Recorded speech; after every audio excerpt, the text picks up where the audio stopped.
Mid মৰ্ণিংলৈ সকলোকে স্বাগতম জনাইছোঁ। মই আপোনালোকৰ সন্মুখত অনুপম চক্ৰৱৰ্তী আৰু আজি অসমলৈ প্ৰধানমন্ত্ৰী নৰেন্দ্ৰ মোদী। ধেমাজিত মোদীৰ বিশাল সমাৰোহ আৰু সেই সমাৰোহ খন্তেক সময়ৰ পাছতে প্ৰধানমন্ত্ৰী নৰেন্দ্ৰ মোদী আহি উপস্থিত হ'বহি। ইতিমধ্যে আমাৰ দুই সাংবাদিক প্ৰধানমন্ত্ৰী নৰেন্দ্ৰ মোদীৰ এই বিশাল সমাৱেশৰ মাজত উপস্থিত আছে উজনি অসমৰ ব্যুৰো ভাস্কৰজ্যোতি দাস, উপস্থিত আছে কৰুণা। এই মুহূৰ্তত আপোনালোকক লৈ যাব খুজিছোঁ ধেমাজিৰ মোদীৰ বিশাল সমাৰোহলৈ। দৃশ্য স্ক্ৰীণত ইতিমধ্যে দেখিবলৈ সক্ষম হৈছে। মই পোনপ্ৰথমেই ভাস্কৰজ্যোতি দাসৰ ওচৰত গৈছোঁ। শেহতীয়াভাৱে ভাস্কৰজ্যোতি দাস এতিয়া কি হৈ আছে আৰু কিমান সময়ত প্ৰধানমন্ত্ৰী নৰেন্দ্ৰ মোদী আহি উপস্থিত হ'বহি? ভাস্কৰ।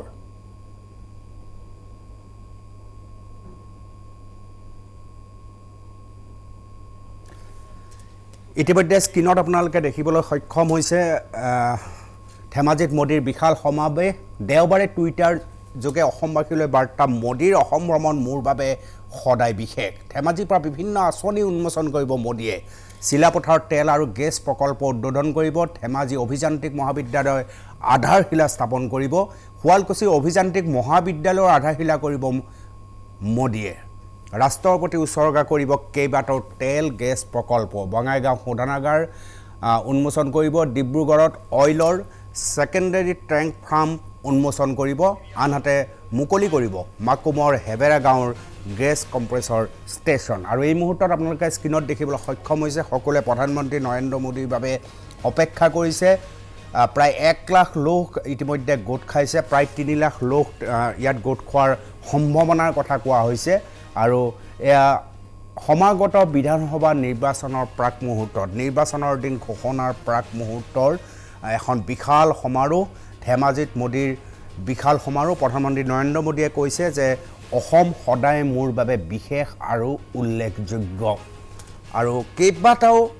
আঁচনি, গুৰুত্বপূৰ্ণ আঁচনি আজি উন্মোচন হ'ব। এই মুহূৰ্তত স্ক্ৰীণত আপোনালোকে দেখিছে লোকে লোকাৰণ্য হৈ পৰিছে ধেমাজিত। আৰু বিভিন্ন ঠাইৰ পৰা মানুহ আহি উপস্থিত হৈছে। আকৌ এবাৰ আমি যাব বিচাৰিছোঁ আমাৰ উজনি অসমৰ ব্যুৰো ভাস্কৰজ্যোতি দাসো তাত উপস্থিত আছে। লখিমপুৰৰ সতীৰ্থ সাংবাদিক কৰুণা কৃষ্ণ উপস্থিত আছে। দুয়ো একেলগে বাহিৰৰ আৰু ভিতৰৰ দৃশ্য আপোনালোকক দেখুৱাই যাব। এই মুহূৰ্তত আপোনালোকে ভিতৰৰ দৃশ্য সকলো সাজু হৈছে, এয়া দেখিবলৈ সক্ষম হৈছে আপোনালোকে। আৰু বাহিৰৰ দৃশ্য এয়া এই মুহূৰ্তত দেখিছে, সকলো সাজু হৈ আছে। খন্তেক সময়ৰ পাছতে আহি উপস্থিত হ'ব প্ৰধানমন্ত্ৰী নৰেন্দ্ৰ মোদী। আহক আমি উজনি অসমৰ ব্যুৰো ভাস্কৰজ্যোতি দাস উপস্থিত আছে এই বিশাল সমাৱেশৰ মাজত। কি দেখিছে ভাস্কৰজ্যোতি দাসে? আহক আমি পোনপটীয়া সম্প্ৰচাৰত সেই দৃশ্য চাওঁ। হয় অনুপম, এক বিশাল জনসমাৱেশ, যিখন জনসমাৱেশ আয়োজন কৰিছে ধেমাজিৰ চিলাপথাৰৰ এই ব্ৰহ্মপুত্ৰ পাৰৰ এক নৈসৰ্গিক পৰিৱেশৰ মাজত, আৰু যিখন প্ৰায় 3 লাখ লোক ইয়াত একত্ৰিত হ'ব বুলি ইতিমধ্যে বিজেপি নেতৃত্বৰ ফালৰ পৰা জনোৱা হয়। মোৰ কেমেৰা পাৰ্চন, দুজনকৈ কেমেৰা পাৰ্চন আছে, অমৃত আৰু মোহনে চাৰিওফালৰ যি পৰিৱেশ, সেই সামগ্ৰিক পৰিৱেশ দেখাব। ইতিমধ্যে পুৱাৰে পৰা বিভিন্ন ঠাইৰ পৰা, বিশেষকৈ উত্তৰ অসমৰ লখিমপুৰ, ধেমাজি, চিলাপথাৰ পৰা ইয়ালৈ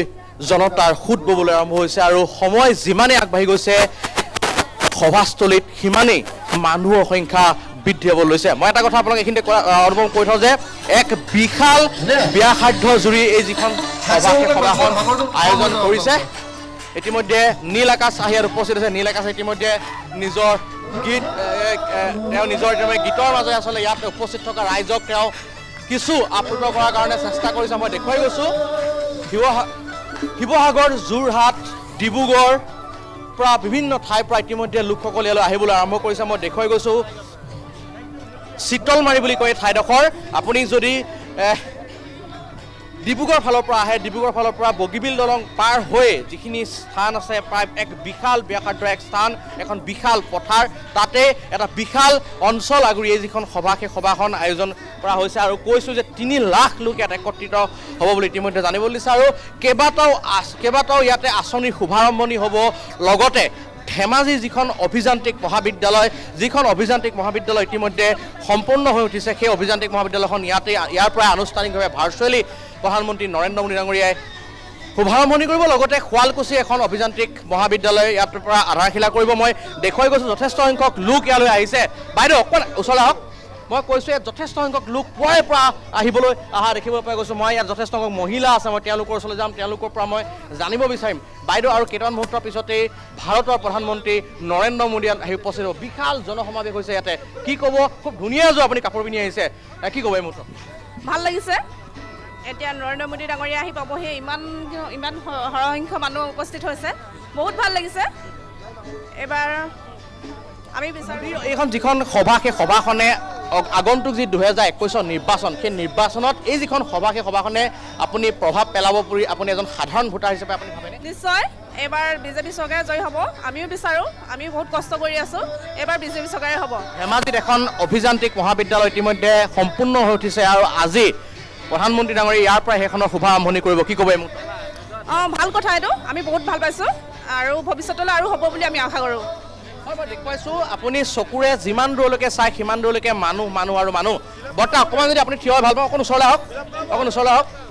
এজন বয়োজ্যেষ্ঠ লোক আছে মই তেওঁৰ ওচৰলৈ যাম বৰ্তা অকণ থিয় হৈ দিয়ক অকণ থিয় কোন আহিব গম পাইছেনে আজি আমাৰ ভাৰতৰ প্ৰধানমন্ত্ৰী মোদী আহিব আপোনালোকৰ ইয়াতে এখন কলেজ হৈ আছে ডাঙৰ মহাবিদ্যালয় হৈ আছে কেনেকুৱা অনুভৱ আজি এখন শুভাৰম্ভণি ইয়াৰ পৰা হ'ব কি ক'ব এই মুহূৰ্তত এই মুহূৰ্তত এতিয়া ভাল পাইছোঁ আমি আৰু বিষয়টো বয়োবৃদ্ধৰ পৰা আদি কৰি ইয়াতে নৱপ্ৰজন্মৰ যিসকল প্ৰতিনিধি সেই প্ৰতিনিধিসকল ইয়ালৈ আহিছে আৰু তেওঁলোকে বাইদেউ আপুনি ক'ৰ পৰা আহিছে বাইদেউ টিংখাং সমষ্টিৰ পৰা আহিছোঁ বহুত মানুহ হৈছে ইয়াতে কি ক'ব এই যিখন সভা সেই সভাখনে কেনেধৰণে 2021 নিৰ্বাচনৰ আগত আহিছে ভাল লাগিছে দেখি বাইদেউ অকণ থিয় হওক থিয় হ'লে ভাল পাব ক'ৰ পৰা আহিছে বাইদেউ আপুনি আমি টিংখাং সমষ্টিৰ পৰা কিমান মানুহ আহিছে আমাৰ প্ৰায় 100 মান আহিছে কি ক'ব বহুত যথেষ্ট সংখ্যক লোক আহিছে বিভিন্ন ঠাইৰ পৰা মানুহ আহিছে আৰু কেইটামান মুহূৰ্তৰ পিছতে প্ৰধানমন্ত্ৰী ডাঙৰীয়াত আহি উপস্থিত হ'ব কি আশা কৰে প্ৰধানমন্ত্ৰী ডাঙৰীয়াৰ পৰা আমি এয়াই আশা কৰোঁ যে গোটেই ৰাইজক চাই যেন তেওঁ অমিতা আচলতে দেখুৱাই যাব চাৰিওফালৰ পৰিৱেশ বাইদেউ অকণ থিয় হ'লে ভাল হয় ক'ৰ পৰা আহিছে বাইদেউ আপুনি আমি কোলাজানৰ পৰা আহিছোঁ কোলাজান আৰু কিছু সময়ৰ পিছতে আপোনালোকে কোলাজানে ওচৰৰ এটা ঠাই ইয়ালৈ প্ৰধানমন্ত্ৰী আহিব আৰু কেইবাটাও ইয়াত আচলতে কেইবাখনো মহাবিদ্যালয় আধাৰশিলা কৰিব আৰু ধেমাজি যিখন মহাবিদ্যালয় সেইখন অভিযান্ত্ৰিক মহাবিদ্যালয় ইতিমধ্যে সম্পূৰ্ণ হৈ উঠিছে তাৰ শুভাৰম্ভণি আজি ইয়াৰ পৰা হ'ব কি ক'ব এই মুহূৰ্তত কি ক'ব মানে আমি বাইদেউ অকণ হওক ক'ৰ পৰা আহিছে আপোনালোক অকণ এইফালে কেমেৰাফালে চালে ভাল হয় এইফালে চাওক কেমেৰাফালে চাওক ক'ৰ পৰা আহিছে আপুনি ক'ৰ পৰা আহিছে এইটো দীঘলী কোন আহিব গম পাইছেনে আপুনি নৰেন্দ্ৰ মোদী সকলোৱে আচলতে প্ৰধানমন্ত্ৰী নৰেন্দ্ৰ মোদী অহাক লৈ ইয়াতে আচলতে এক যথেষ্ট মানুহৰ মাজত উৎসুকতা আছে কাৰণ নিজৰ ঠাইলৈ আহিব মই দেখুৱাইছোঁ প্ৰায় 3 লাখ লোক ইয়াত একত্ৰিত হ'ব বুলি ইতিমধ্যে জানিবলৈ দিছে আৰু মই দেখুৱাই আছোঁ যিহেতু সাংস্কৃতিক কাৰ্যসূচী চলি আছে আৰু বিভিন্ন ঠাইৰ পৰা যিসকল লোক সেই লোকসকল ইতিমধ্যে ইয়ালৈ পুৱাৰে পৰা আহিবলৈ আৰম্ভ কৰিছে আৰু কেইবাখনো ৰেল ইতিমধ্যে ঠিক কৰি দিয়া হৈছে কেইবাখনো বহুখিনি বাছ ইয়াত অধিগ্ৰহণ কৰা হৈছে যিখিনি বাছ আৰু ৰেলৰ যোগেদি ইয়ালৈ প্ৰায় 3 লক্ষাধিক লোক ইয়াতে আহি উপস্থিত হ'ব বুলি ইতিমধ্যে জানিব পৰা গৈছে মই অনুপম কিছু ইয়াতে নীল আকাশ আছে মই নীল আকাশৰ ওচৰলৈ যাম নীল আকাশৰ পৰা আচলতে নীল আকাশে কিছু অনুষ্ঠান ইয়াত পৰিৱেশন কৰি আছে মই নীলক মাতি নীল মই দেখুৱাই আছোঁ আমাৰ ইয়াত পোনপটীয়া সম্প্ৰচাৰ ইতিমধ্যে সাংস্কৃতিক অনুষ্ঠান চলি আছে কি ক'ব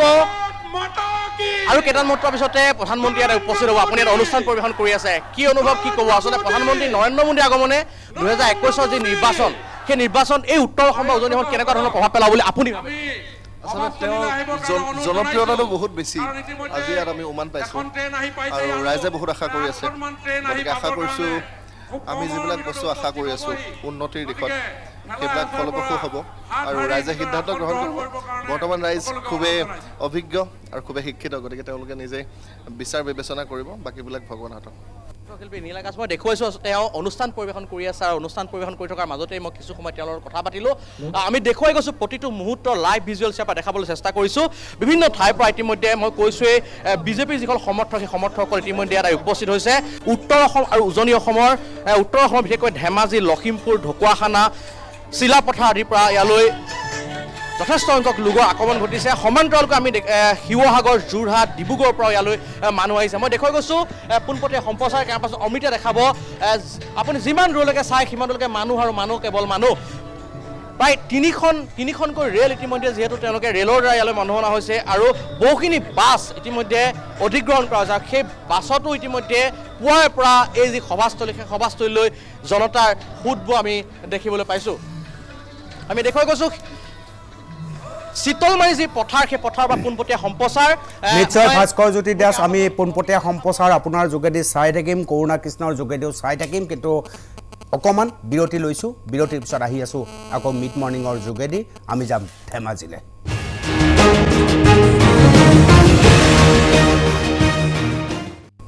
উভতি আহিছোঁ মিড মৰ্ণিঙলৈ প্ৰধানমন্ত্ৰী নৰেন্দ্ৰ মোদী ধেমাজিলৈ আহিছে কেইবাখনো গুৰুত্বপূৰ্ণ আঁচনি আজি উন্মোচন কৰিব খন্তেক সময়ৰ পাছতে প্ৰধানমন্ত্ৰী নৰেন্দ্ৰ মোদী আহি উপস্থিত হ'ব আমি আকৌ এবাৰ ভাস্কৰ জ্যোতি দাসৰ ওচৰলৈ গৈছোঁ বিশাল জনসভা প্ৰায় 3 লাখ লোক উপস্থিত হোৱাৰ আশা প্ৰকাশ কৰিছে কেনে পৰিৱেশ দেখুৱাব ভাস্কৰ জ্যোতি দাসে হয় অনুপম মই দেখুৱাই আছোঁ এই যি শীতলমাৰী যিখন পথাৰ সেই পথাৰখনত মই কৈছোঁৱে যে সময় যিমান আগবাঢ়িছে সিমানে ইয়াতে জনতাৰ সোঁত ববলৈ আৰম্ভ কৰিছে আৰু VVIP সকল ইতিমধ্যে ইয়ালৈ আহিবলৈ ধৰিছে আৰু পুৱাৰ পৰা আমি দেখুৱাই আছোঁ যে এই যি শীতলমাৰী ধেমাজিৰ আকাশত প্ৰায় 4-5খনকৈ হেলিকপ্টাৰ উৰি আছে কোন কেনেকৈ আহিছে এতিয়াও কিন্তু সেয়া নিশ্চিত হোৱা নাই জানিব পৰা মতে মুখ্যমন্ত্ৰী ইতিমধ্যে আহি তেওঁ লীলাবাৰী বিমানত তেওঁ অৱস্থান কৰিছে বুলি জানিব পৰা গৈছে কাৰণ লীলাবাৰীলৈ এখন বিশেষ বিমানেৰে প্ৰধানমন্ত্ৰী আহিব তাৰ পৰাই তেওঁ এখন হেলিকপ্টাৰ লৈ এই যি সভাস্থলী সেই সভাস্থলীলৈ অহাৰ কথা বুলি আমি জানিব পাৰিছোঁ আৰু লীলাবাৰীতে বৰ্তমান মুখ্যমন্ত্ৰীৰ লগতে হিমন্ত বিশ্ব শৰ্মাই তাতে অৱস্থান কৰিছে আৰু ধৰ্মেন্দ্ৰ প্ৰধান আহিব নৰেন্দ্ৰ মোদীৰ লগত গতিকে ধৰ্মেন্দ্ৰ প্ৰধান আৰু নৰেন্দ্ৰ মোদীক পুষ্প আদৰণি জনাবৰ কাৰণে তেওঁলোকে তাত অৱস্থান কৰি আছে আৰু তেওঁলোকক তাৰ পৰাই হয়তো হেলিকপ্টাৰত একেলগে ইয়ালৈ আহিব আৰু এটা কথা ক'ব লাগিব যে প্ৰায় 3 লাখ লোক ইয়াত একত্ৰিত হ'ব বুলি ইতিমধ্যে বিজেপিৰ নেতৃত্বৰ ফালৰ পৰা জনোৱা হৈছে আৰু অনুপম এক বিশাল ব্যাসাৰ্ধ জুৰি আচলতে এই যিখন সভা সেই সভাখন ইয়াত আয়োজন কৰা হৈছে আৰু হয়তো 2021 যি নিৰ্বাচন সেই নিৰ্বাচনৰ অধিসূচনা জাৰি হোৱাৰ একেবাৰে শেষৰখন এখন বিজেপিৰ সভা হ'ব যাৰ পৰিপ্ৰেক্ষিতত বিজেপিয়ে যৎপৰোনাস্তি চেষ্টা চলাইছে যে তেওঁলোকে ইয়াতে শক্তি প্ৰদৰ্শন কৰিব আৰু তেওঁলোকৰ শক্তিৰ উমান দিব উত্তৰ অসম আৰু উজনি অসমত তেওঁলোক কিমান শক্তিশালী বা 2021 তেওঁলোকে কেনেধৰণে প্ৰভাৱ পেলাব তাৰ উমান দিবৰ কাৰণে যেন এই বিশাল আয়োজন কাৰণ উজনি অসমৰ প্ৰথমখন যিখন মোদীৰ সভা আছিল জেৰেঙা পথাৰত সেই জেৰেঙা পথাৰ সভাখনত কিছু আচলতে ইয়াত বিসংগতি হৈছিল তেওঁলোকে আশা কৰা ধৰণে তাত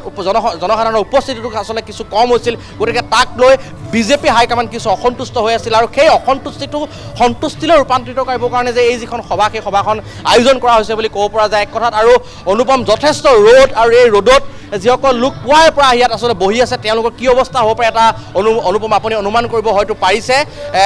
আৰু যেহেতু প্ৰায় 11 বাজিব হ'ল 11:30 বজাত তেওঁ আহি পোৱাৰ কথা যেহেতু প্ৰধানমন্ত্ৰী ডাঙৰীয়া সময়ৰ ক্ষেত্ৰত যথেষ্ট পাংচুৱেল গতিকে আশা কৰা হৈছে যে সময়মতে তেওঁ ইয়াত উপস্থিত হ'ব আৰু সময়মতে আহি তেওঁ ইয়াত উপস্থিত যিসকল জনসাধাৰণ সেই জনসাধাৰণক তেওঁ ভাষণ প্ৰদান কৰিব আৰু এটা গুৰুত্বপূৰ্ণ কথাটো হ'ল যে ধেমাজিৰ যিখন অভিযান্ত্ৰিক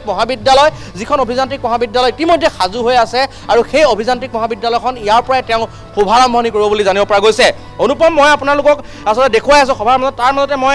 মই যিহেতু মিডিয়া বক্সত বহি আছোঁ মিডিয়া বক্সত মোৰ লগতে অল ইণ্ডিয়া এটা ৰেডিঅ' টীম আছে ৰেডিঅ'ৰ এটা টীম আছে আচলতে তেওঁলোকো সাজু হৈ আছে যিহেতু সভা আৰম্ভ হোৱাৰ লগে লগে তেওঁলোকৰ যি ধাৰাবাহিক সেই ধাৰাবাহিক আৰম্ভণি কৰিব এগৰাকী বাইদেউ আছে যিগৰাকী বাইদেউ আমি জেৰেঙা পথাৰত যেতিয়া আমাৰ প্ৰধানমন্ত্ৰীৰ প্ৰগ্ৰেমত তেতিয়াও পাইছিলোঁ আৰু এতিয়াও বৰ্তমান বাইদেউ মোৰ লগত আছে বাইদেউ যথেষ্ট অধ্যয়ন কৰি আহে এই যিসমূহ সভা সেই সভাসমূহৰ তেওঁ ধাৰাভাষ্য প্ৰদান কৰে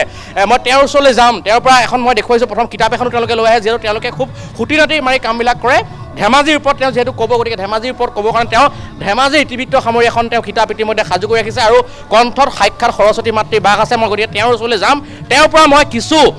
জানিব বিচাৰিম আচলতে বাইদেউ আপুনি অল ইণ্ডিয়া ৰেডিঅ'ৰ এগৰাকী কৰ্মচাৰী আৰু বৰ্তমান ইয়াত আপুনি ধাৰাভাষ্য দিবৰ কাৰণে সাজু হৈ আছে কমেণ্ট্ৰি কৰিব আপুনি ধুনীয়াকৈ মানুহক সমগ্ৰ যিখিনি সভা সেই সভাৰ কাম কাজখিনি আপুনি শুনাব এই মুহূৰ্তত আপুনি কি ক'ব কিমান দূৰ সাজু আৰু অলপ যদি আমাৰ DY 360 দৰ্শকৰ কাৰণে আপুনি যদি অকণমান কয় বৰ্তমানৰ যি পৰিৱেশ সম্পৰ্কত সকলো হয়তো আপ্লুত হ'ব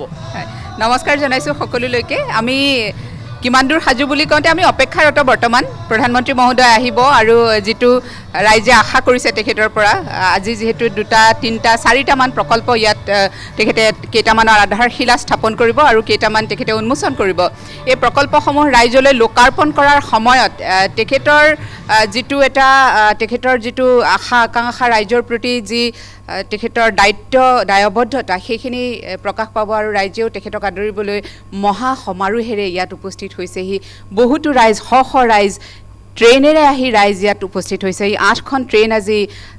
দিয়া হৈছে ইয়ালৈকে ৰাইজক আনিবলৈ আৰু প্ৰতিখন ট্ৰেইনতে 7,000কৈ লোক আহিব বুলি ধাৰণা কৰা হৈছে ইয়াতে ৰাজনীতিৰ কথাটো জড়িত হৈ আছে যিহেতু উত্তৰ অসম আৰু উজনি অসমৰ ৰাজনীতিৰ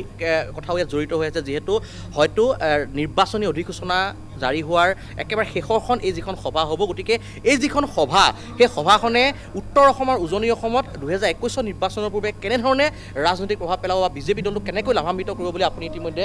আশা কৰে যিহেতু তেওঁলোকৰ কিছুমান সীমাবদ্ধতা আছে গতিকে আপুনি কি ভাবে ব্যক্তিগতভাৱে মই সুধিছোঁ কেনেধৰণে আচলতে প্ৰভাৱ পেলাব বুলি আপুনি ভাবে মই ব্যক্তিগতভাৱে আপোনাক সুধিছোঁ হয় নিশ্চয় তেখেতসকলে এই সম্পৰ্কে পৰিকল্পনা কৰিছে মই মন্তব্য দিয়াটো বৰ উচিত নহ'ব বুলি ভাবিছোঁ এইখিনি মুহূৰ্তত মই কৈছোঁ অনুপম আপুনি শুনিলে তেওঁলোকৰ যি চলন্ত বিৱৰণী আৰু যি চলন্ত বিৱৰণীৰ তেওঁলোকে দ্বাৰাই যিসকলে ৰেডিঅ'ত যিলৈকে শুনে যিসকলে যিসমূহ অনুষ্ঠান সেই অনুষ্ঠান শুনি থাকে কেনেকৈ এই অনুষ্ঠানটোক ৰেডিঅ'ৰ সেই যিসকল শ্ৰোতা সেই শ্ৰোতাসকলৰ মাজত লৈ যায় এইসকলে হৈছে সেই নেপথ্যৰ ব্যক্তি নেপথ্যৰ যিসকল লোক সেই লোকসকলৰ জৰিয়তে আচলতে আমি ঘৰতে বহি ৰেডিঅ'ৰ ছুইচটো পকাই কোনো এটা অনুষ্ঠানৰ আমি চলন্ত বিৱৰণী শুনিবলৈ পাওঁ গতিকে এইসকল লোকক কিন্তু আমি সদায় আমাৰ শ্ৰদ্ধাৰ আমাৰ সদায় পূজেয় গতিকে মই তেখেতসকললৈ পুনৰ ধন্যবাদ জনাইছোঁ মই সমান্তৰালকৈ মই দেখুৱাই আছোঁ মোৰ কেমেৰাপাৰ্চন অমিতে দেখাই আছে আচলতে চাৰিওফালৰ পৰিৱেশ যথেষ্ট অনুপম পখৰ ৰ'দ আৰু পখৰ ৰ'দৰ মাজতে বৰ্তমান সংগীত শিল্পী কণ্ঠশিল্পী নীল আকাশে তেওঁ সংগীতৰ যি শৰাই সেই শৰাই আগবঢ়াই আছে আৰু হয়তো আৰু যেহেতু 11 বাজিবলৈ কিছু সময় বাকী আছে আৰু 11 বজাৰ পিছত 11:30 বজাতে তেওঁৰ যিখন বিশেষ বিমান সেই বিমানখন আহি পোৱাৰ কথা আছে গতিকে সেই বিমানখন আহি পোৱাৰ পিছতে আমি আশা কৰিছোঁ 12 বজাৰ পূৰ্বে এই যিখন সভা সেই সভাখন আৰম্ভ হ'ব আৰু মই যদি মোৰ কেমেৰাপাৰ্চনে সম্ভৱ হয় অমিত আৰু মোহন দুইজনে আছে ইয়াৰ যিটো মঞ্চ নিৰ্মাণ কৰিছে খুব আটক ধুনীয়াকৈ মঞ্চটো সাজি উলিয়াইছে সেই মঞ্চৰ মই কিছু দৃশ্য DY 365ৰ দৰ্শকসকললৈ মই দেখাবৰ কাৰণে অনুৰোধ কৰিম কৈছোৱেই বিভিন্ন ঠাইৰ পৰা লোকসকল ইয়ালৈ আহিছে বিশেষকৈ উত্তৰ অসমৰ ধেমাজি ঢকুৱাখানা চিলাপথাৰ লখিমপুৰৰ পৰা ইয়ালৈ লোকসকল আহিছে আৰু আমি ঠিক তেনেদৰে চাওঁ যদি ডিব্ৰুগড়ৰ পৰা যথেষ্ট সংখ্যক লোক আহিছে টিংখাঙৰ পৰা আহিছে মৰাণৰ পৰা আহিছে ডিমৌৰ পৰা আহিছে শিৱসাগৰৰ পৰা আহিছে সোণাৰীৰ পৰা আহিছে গতিকে কিমান সংখ্যক লোকৰ আগমন হ'ব সেয়া অনুপম আপুনি নিশ্চয় অনুমান কৰিব পাৰিছে আৰু যিহেতু এই যিটো অঞ্চল এটা নৈসৰ্গিক পৰিৱেশ মই কৈছোঁৱেই যিহেতু ব্ৰহ্মপুত্ৰ পাৰৰ এটা অঞ্চল বগীবিলৰ পাৰৰ এটা অঞ্চল এক নৈসৰ্গিক অনুপম এক প্ৰাকৃতিক পৰিৱেশৰ মাজতে এই যিখন আচলতে চিতলমাৰী যিটো অঞ্চল বুলি কোৱা হয় চিতলমাৰী যিখন এখন বিশাল পথাৰ সেই বিশাল পথাৰতে এই যিটো অনুষ্ঠান সেই অনুষ্ঠান যিখন সভা সেই সভাখন আয়োজন কৰা হৈছে গতিকে এই যি অনুপম স্থলী এই অনুপম প্ৰাকৃতিক পৰিৱেশস্থলীৰ মাজতে আজি পুনৰবাৰ দ্বিতীয়বাৰৰ কাৰণে অনুপম প্ৰধানমন্ত্ৰী ডাঙৰীয়া ইয়ালৈ আহিব কাৰণ প্ৰথমবাৰ যেতিয়া বগীবিল দলংখন ইয়াতে ইনগ্ৰেট কৰিছিল তেতিয়া তেওঁ আহিছিল আৰু তেতিয়া তেওঁ আহি এই যি চিতলমাৰীত উপস্থিত হৈ প্ৰায় লক্ষ জনতাক উদ্দেশ্যি তেওঁ ভাষণ প্ৰদান কৰিছিল দ্বিতীয়বাৰৰ কাৰণে একেটা স্থানলৈ তেওঁ আহিছে হয়তো আপুনিও সেই সময়ত আহিছিল যি সময়ত 2018 25 ডিচেম্বৰত এই যিখন বগীবিল দলং ৰাইজৰ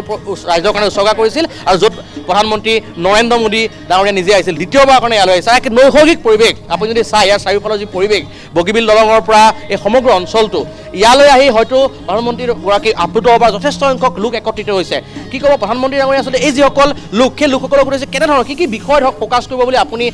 দীৰ্ঘদিন ধৰি কামৰ লগত জড়িত আছে কেনেধৰণৰ যি বিষয়বস্তু বা কেনেধৰণৰ ছাবজেক্টৰ ওপৰত ফ'কাছ কৰি তেওঁ যি আজি ভাষণ দিব বুলি আপুনি আশা কৰে এইটো আচলতে বৰ কঠিন প্ৰশ্ন তুমি কৰিছা কিয়নো প্ৰধানমন্ত্ৰীৰ এটা পৰিকল্পনা তেখেতে আগতীয়াকৈ কৰি আছে আৰু যিসকলে লক্ষ্য কৰিছে যিসকলে বিশ্লেষণ কৰি আছে তেখেতৰ কৰ্মনীতি বা তেখেতৰ দলৰ কৰ্মনীতি তেখেতসকলে খুব সুন্দৰকৈ ব্যাখ্যা আগবঢ়াব পাৰিব আৰু পূৰ্বানুমান হিচাপে কোৱাটো বৰ ঠিক নহ'ব এইকাৰণে নহ'ব যে তেখেতৰ আজিৰ যিটো অনুষ্ঠান এইটো বিশেষকৈ আমি জানোৱেই যে কেইটামান প্ৰকল্প তেখেতে লোকাৰ্পণ কৰিব কেইটামানৰ আধাৰশিলা স্থাপন কৰিব আৰু তাৰ লগতে তেখেতে কি আনে সেইটো আজি ৰাইজৰ বাবে এটা উৎকণ্ঠাৰ বিষয় আমি তেখেতৰ পোনপটীয়া কাৰ্যসূচী আমি চলন্ত বিৱৰণী আকাশবাণীৰ জৰিয়তে আগবঢ়াম 11:30 পৰা অসমৰ আটাইকেইটি কেন্দ্ৰই ৰিলে কৰিব এই অনুষ্ঠান আপোনালোকে 11:30 ৰেডিঅ' শুনিব আপোনালোকে সকলোৱে চাব আকাশবাণীয়ে এইটো পোনপটীয়াকৈ দেখাব আমি দেখুৱাই যাম আচলতে প্ৰতিটো মুহূৰ্তৰ লাইভ ভিজুৱেলছ আমি দেখাবলৈ চেষ্টা কৰিম ইতিমধ্যে মই কৈছে যথেষ্ট পখৰ ৰ'দৰ কাৰণে হয়তো যিসকল লোক সেই লোকসকল ইতিমধ্যে আহি নিজৰ আসন ইতিমধ্যে তেওঁলোকে গ্ৰহণ কৰিছে আসন গ্ৰহণ কৰাইছে যদিও তেওঁলোকে ৰ'দৰ কাৰণে কিছু অসুবিধা হোৱা পৰিলক্ষিত হয়তো হৈছে আমি দেখুৱাইছোঁ নিশ্চয় ভাস্কৰ আকৌ যাম প্ৰখৰ ৰ'দ তাৰ মাজত 3 লাখ মানুহ তাত আহি উপস্থিত হ'ব আৰু ইতিমধ্যে প্ৰধানমন্ত্ৰী নৰেন্দ্ৰ মোদী মুখ্যমন্ত্ৰী সৰ্বানন্দ সোণোৱাল জ্যেষ্ঠ মন্ত্ৰী ডক্টৰ হিমন্ত বিশ্ব শৰ্মা সকলোৱে খন্তেক সময়ৰ পাছত আহি সেই স্থানত আহি উপস্থিত হ'ব এটা বিৰতি লৈছোঁ বিৰতিৰ পিছত মিড মৰ্ণিঙত আকৌ ধেমাজি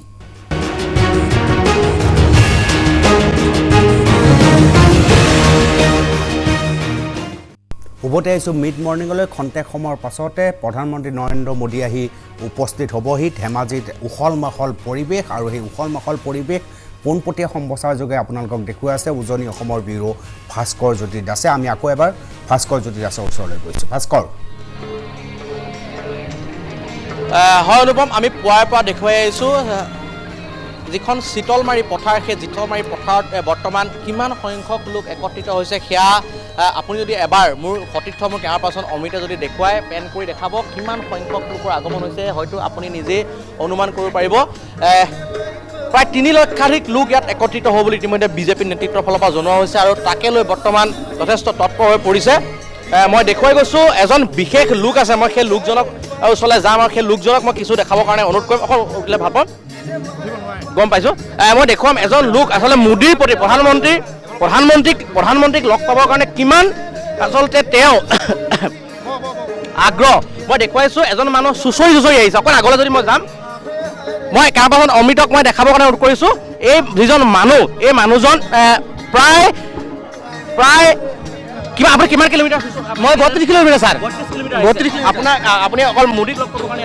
অকল হাইকাট কৰিব পাৰিলে মোৰ মানে ধন্য হয় ছাৰ আপুনি যদি অকণমান কষ্ট নহয় যদি অকণ আগলৈ যাব পাৰিব অকণমান পাৰিম নে ক'লো অসুবিধা যদি নহয় মই ধৰি আপোনাক সহায় কৰি দিম অকণ আহি মই দেখুৱাইছোঁ এজন আমাৰ কেমেৰাত কিছু অসুবিধা হৈছে মই দেখুৱাম এজন মানুহ বিশেষ যিজন মানুহ আহিছে প্ৰায় বহু কিলোমিটাৰ ধৰি তেওঁ চুঁচৰি আহিছে যিজন মানুহক মই হয়তো দেখুৱাবৰ কাৰণে চেষ্টা কৰিম আমাৰ কেমেৰা লেন্সত তেওঁ প্ৰায় কিমান কিলোমিটাৰ আহিছে বুলি কৈছে 32 কিলোমিটাৰ ছাৰ 32 কিলোমিটাৰ কি নাম আপোনাৰ নামটো কি মোহন মণ্ডল ছাৰ মোহন মণ্ডল আহিছে তেওঁ একমাত্ৰ এটাই উদ্দেশ্য তেওঁ প্ৰধানমন্ত্ৰী নৰেন্দ্ৰ মোদীক এবাৰ তেওঁ সাক্ষাৎ তেওঁ দৰ্শন কৰা যাৰ কাৰণে তেওঁ এনেদৰে তেওঁ শাৰীৰিক অৱস্থা মই দেখুৱাইছোঁ এনেদৰে তেওঁ চুঁচৰিছে দাদা অকণ আঁতৰাই দিয়ক মই দেখুৱাইছোঁ এইজন হৈছে সেই বিশেষ ব্যক্তিজন যিজন ব্যক্তিয়ে মনত এটা আশা লৈ আহিছে যে তেওঁ প্ৰধানমন্ত্ৰী নৰেন্দ্ৰ মোদীক লগ কৰি তেওঁ কি ক'ব আপুনি লগ পাই কি বুলি ক'ব আপুনি প্ৰথম আপোনাৰ চিনাকিটো দিয়ক কিমান দূৰ আহিছে আৰু প্ৰধানমন্ত্ৰীক লগ কৰাৰ কিমান দিনৰ পৰা আপুনি হেঁপাহ পুহি ৰাখিছিলে মই ছাৰ বিশেষ কি ক'ম আৰু 2014 চনত পৰাই মানে ইয়াক মানে চিনি পাইছোঁ 14 চনৰ পৰা গণতন্ত্ৰৰ ভোটাধিকাৰ সাব্যস্ত কৰিছোঁ মই মোৰ নাম শ্ৰী মোহন মণ্ডল গাঁও 2 নং আনেচাপুৰী মুক্তিয়াৰ পঞ্চায়ত থানা চিলাপথাৰ ধেমাজি কেনেকৈ আহিছে কিমান কিলোমিটাৰ 32 কিলোমিটাৰ 32 কিলো আপুনি এনেকৈ আহিছে খোজকাঢ়ি চাইকেল আছে ছাৰ চাইকেল চলাই আহিছে আপুনি কিয় ভাল পায় প্ৰধানমন্ত্ৰী আমি আমাৰ এই মানে অধমবিলাকৰ যে মান সন্মানবিলাক যে মোদীয়ে মানে উজ্বলাই তুলিছে দিব্যাংগ বুলি নামাকৰণ কৰিছে এইটোৱে মানে বহুত ভাল লাগিছে মানে আৰু মানে আমাৰ এই যে সৰু সুৰা মানুহৰ কথা যে মন কী বাত অনুষ্ঠানতো মোদীজীয়ে কৈ থাকে সেইকাৰণে আৰু মানে বিশেষ ভাল লাগে আৰু কাৰ্যকলাপবিলাক বহুত ভাল কৰিছে আমালোকৰ কাৰণে তো গণতন্ত্ৰৰ মানে অধিকাৰ যে মানে আমাৰ মানে দৰিদ্ৰবিলাকৰ সেইটো মানে পূৰ্ণাংগভাৱে সুযোগ দিয়াৰ মানে চেষ্টা কৰিছে ছাৰে ছাৰ লগ পাইছে নাই প্ৰধানমন্ত্ৰীক লগ পাবলৈ ছাৰ বহুত কেইবাখনো মিটিঙত গৈছোঁ ছাৰ কোকৰাঝাৰত গৈছোঁ গুৱাহাটীত গৈছোঁ আপোনাৰ গোগামুখ গৈছোঁ আপোনাৰ শিৱসাগৰ গৈছোঁ মানে লগ কৰিব পৰা মানে বহুত মানে পৰা নাই মানে মই প্ৰধানমন্ত্ৰী যিসকল নিৰাপত্তাৰ দায়িত্বত যিসকল আছে তেওঁলোকে যদি চাই আছে মই এটা কথা অনুৰোধ জনাম এই যিজন বিশেষ ব্যক্তি তেওঁ যথেষ্ট প্ৰধানমন্ত্ৰীগৰাকীক ভাল পায় যিহেতু তেওঁ এটা মনত আশা পুহি ৰাখিছে তেওঁ জীৱনত এবাৰ হ'লেও প্ৰধানমন্ত্ৰী ডাঙৰীয়াক লগ কৰিব বিচাৰে যাৰ কাৰণে তেওঁ প্ৰায় 30-35 কিলোমিটাৰ ৰাস্তা এনেদৰে চুঁচৰি আহিছে আচলতে তেওঁ চাইকেলখন লৈ আহিছে আৰু তেওঁক এই যিটো সুবিধা সেই সুবিধাখন যদি সম্ভৱ হয় যিহেতু প্ৰধানমন্ত্ৰী নিৰাপত্তাৰ কথাটো যথেষ্ট জড়িত হৈ থাকে যদি সম্ভৱ হয় তেতিয়াহ'লে আমি অনুৰোধ জনাইছোঁ যে এই যিজন ব্যক্তি সেই ব্যক্তিজনক যাতে তেওঁক লগ কৰাৰ সুবিধাকণ যাতে কৰি দিয়ে তাকে আমি অনুৰোধ জনাইছোঁ। আজি আপুনি কি ক'ব, যদি লগ পাই প্ৰথম আপুনি প্ৰধানমন্ত্ৰীক কি কৰিব, কি কথাটো আপোনাৰ অৱগত কৰিব বা কিবা সমস্যা এতিয়াও বাকী ৰৈ গৈছে নে যিটো সমস্যাৰ কথা আপুনি প্ৰধানমন্ত্ৰী ডাঙৰক অৱগত কৰিব? এইটো ছাৰ সত্য, আজি মানে চৰণধূলি মানে পাব পাৰিলে মানে আপোনালোকৰ আশীষত প্ৰভুক সাক্ষাৎ কৰিব পাৰিলে এটাই কথা মানে মোৰ মানে একটাই কথা অনুৰোধ প্ৰভুৰ শ্ৰীচৰণত মানে আত্মনিৰ্ভৰশীল হোৱাৰ মানে সুযোগ এটা মানে দিলে একবাৰ দিলে মানে মনুষ্যকুল প্ৰাকৃতিকুল মানৱ জীৱন মানে ধন্য হ'ব ছাৰ। আপুনি কি কৰে? মই মানে এতিয়া মানে BA পঢ়ি আছোঁ ছাৰ, কোলাজান কলেজ পঢ়ি আছোঁ। বহুতে আকৌ মোদীক গালি পাৰে, বিয়াত মিছলীয়া বুলি কয়, আমুক ঢেৰ কথা কয়। গতিকে আপুনি এজন ধৰক মই শাৰীৰিকভাৱে বিশেষ সক্ষম আপোনাক, তথাপি আপুনি পঢ়ি আছে, এতিয়াও উচ্চ শিক্ষা আপুনি গ্ৰহণ কৰি আছে, প্ৰধানমন্ত্ৰীক লগ কৰা এটা দুৰ্বাৰ আপোনাৰ হেঁপাহ আছে। গতিকে অসমৰ আৰু কিবিলাক সমস্যাৰ কথা আপুনি যদি লগ পাই অৱগত কৰিব, যিবিলাক সমস্যা সমাধান হ'লে অসমখন আৰু বহু দূৰ আগুৱাই যাব, কি সমস্যাৰ কথা আপুনি মনত ভাবে যে এই সমস্যাখিনি সমাধান হ'লে অসমখন আৰু বহু দূৰ আগুৱাই যাব? এই কথা সমস্যাৰ মাজত দৰিদ্ৰ দূৰীকৰণ মানে আত্মনিৰ্ভৰ হোৱাৰ সুযোগ টিম ইণ্ডিয়াৰ দৰে মানে মোদীয়ে কাম কৰি আছে যাতে মানে আত্মনিৰ্ভৰ হওক। আমাৰ নিচিনা নিবনুৱা দৰিদ্ৰ যুৱকবিলাকক মানে অনাই বনাই ঘূৰিছে, সিহঁতে কোনো সংস্থাপন নাই ছাৰ। মানে এই বিশেষকৈ মই এইটো ক'ব বিচাৰিছোঁ যে মানে আমাৰ নিচিনা দৰিদ্ৰ মানে যুৱকবিলাক কিছুমান মানে ঘৰৰ মানে আছে মানে দৰিদ্ৰ ঘৰত মানে সিহঁতে মানে কোনো সংস্থাপন নাই ছাৰ। সিহঁতে আমাৰ যিটো আমি চেষ্টাত মানে চলিছোঁ, মোক আৰু এনেকৈ আৰু চলিব পাৰিলে মোৰ ভাল মানে মোৰ 2021 বিজেপি চৰকাৰ আহিবনে? একদম গেৰাণ্টি ছাৰ। 2021 অসমত একদম সংখ্যাগৰিষ্ঠ হিচাপে বিজেপি চৰকাৰ গঠন।